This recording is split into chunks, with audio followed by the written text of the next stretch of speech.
지금까지 말씀드린 물권 변동은 물권 전반에 걸친 물권 변동이었습니다.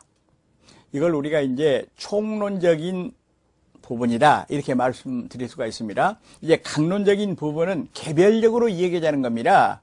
그러면 앞에서 제가 말씀드릴 때 민법에 8가지 물권이 나와 있는데 그 중에서 한 가지를 빼버린다 그랬습니다. 질권을 빼버린다. 왜냐? 시험 범위가 아니기 때문에 동산에만 적용되기 때문에 그래서 빼버립니다. 그러면 7가지가 되겠네요. 그래서 우선 우리가 물권 강론 그래 봅시다.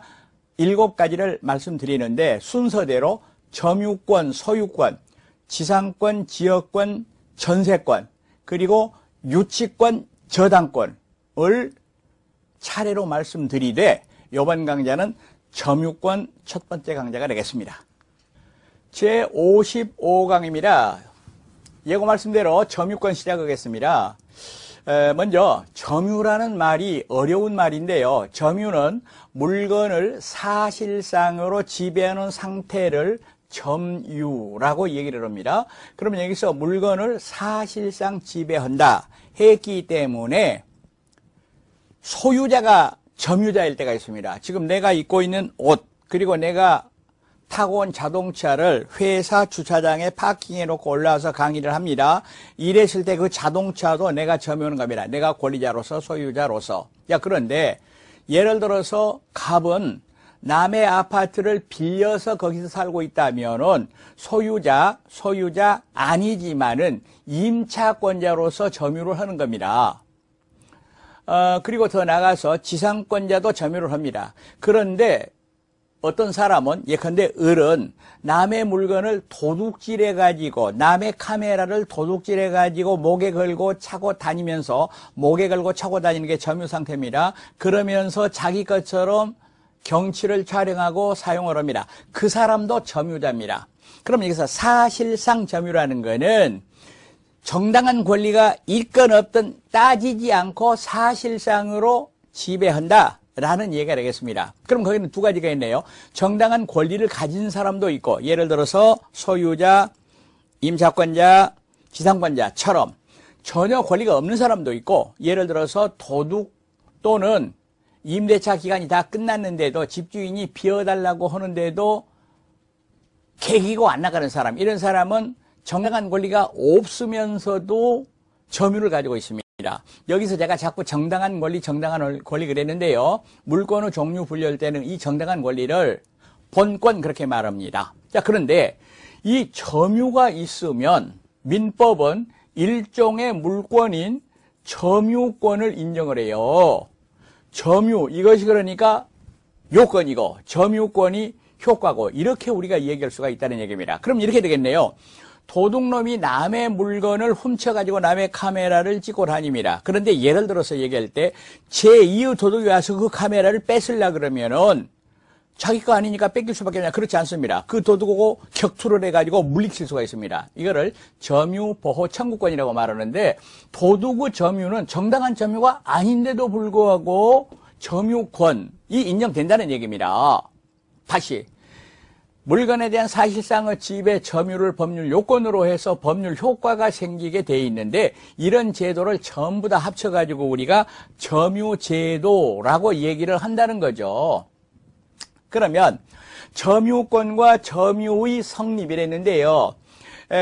여기서 점유가 성립하면 그로부터 점유권이 생겨납니다. 즉 점유제도입니다. 이랬을 때 민법 규정을 보았더니 민법은 이렇게 정리를 하고 있습니다. 물건을 사실상으로 지배하는 그런 상태를 가리켜서 점유라고 하더라 입니다. 여기서 사실상 지배라는 것은 법률상 지배 아니다. 다시 말하면 본권이 있든지 없든지 상관없이 지배하는 경우가 될 것이다 이 말입니다. 그러나 여기서 사실상의 지배는 어느 정도의 계속성이 있어야 돼요. 계속성. 흔히 우리가 이렇게 말하죠. 공원에 가서 오후에 벤치에 앉아 있다. 그러면 벤치에 앉은 사람이 그 벤치의 점유자라고 볼 수 있는가? 그렇지 않다. 이런 얘기죠.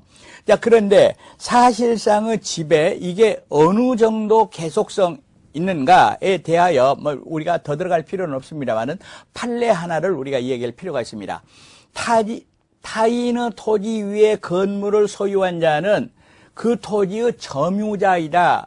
요 판례는 꼭 알으셔야 됩니다. 그러면 예를 들어서 갑의 땅이 있는데 을이 예를 들어서 임차권이나 지상권 없이 건물을 이렇게 지어가지고 있었다. 그 연유는 알 수가 없죠. 그랬을 때는 을은 이 건물 점유 말고 이 토지에 대한 점유자이다. 그 말입니다. 만약에 이게 이제 20년 이상 평원, 공연, 자주점유가 계속됐다면은 취득세 문제가 생기는 겁니다. 다시 건물은 소유이지만은 그 건물을 소유할 그 땅을 아무런 권한이 없다 하더라도 토지를 점유하는 상태다라는 거 알아두시기 바라겠습니다. 다음으로 점유권과 점유할 권리는 다른 것이다. 그러면 예를 들어서 도둑은 점유권이 있어요. 그러나 점유할 권리는 없다 하는 거 우리가 금방 이해하실 수가 있을 겁니다. 그러면 카메라를 잃어버린 사람은 점유권은 없어. 그러나 점유할 권리는 있어. 여기서 점유할 권리를 제가 본권 이렇게 얘기한다 그랬습니다. 그리고 점유가 성립하기 위한 요건으로는 점유 설정 의사가 필요하다라고 말을 합니다. 그러나 여기서 점유 설정 의사는 의사 표시에서 말하는 효과 의사하고는 다릅니다.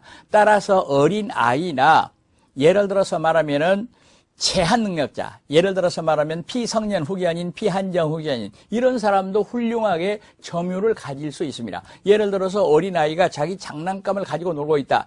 그거는 점유가 성립합니다.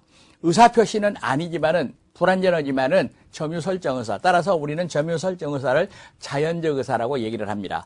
여러분, 사실상의 지배 이 판례 하나를 찍어두고 여기에 너무 깊이 들어갈 필요는 없다 할 것입니다. 다음으로 점유관념화라는 게 있습니다. 그러면 이게 무슨 얘기인 거니까 물건을 사실상으로 지배하는 사람은 소유자든 임차인이든 더 나아가서 도둑이든 모두가 다 점유자인데 사실상의 지배가 있으면서도 점유자 아닌 경우가 있고 사실상의 지배가 없으면서도 점유인 경우가 있습니다. 그러니까 점유가 관념화됐다 이거를 말합니다. 그럼 먼저 실력 행사는 있으나 점유가 인정되지 않는 경우가 있습니다. 이걸 가리켜서 우리는 점유자라고 말하지 않고 점유 보조자라고 얘기를 합니다. 간단하게 한번 그림을 그려보겠습니다. 여기에 어떤 주인이 있습니다. 안방 마님이 있습니다. 그런데 여기에 예를 들어서 운전기사가 있다 그럽시다. 운전기사. 부잣집인가 봐요. 그러면 여기서 자동차를 말이죠. 실질적으로 운전하고 또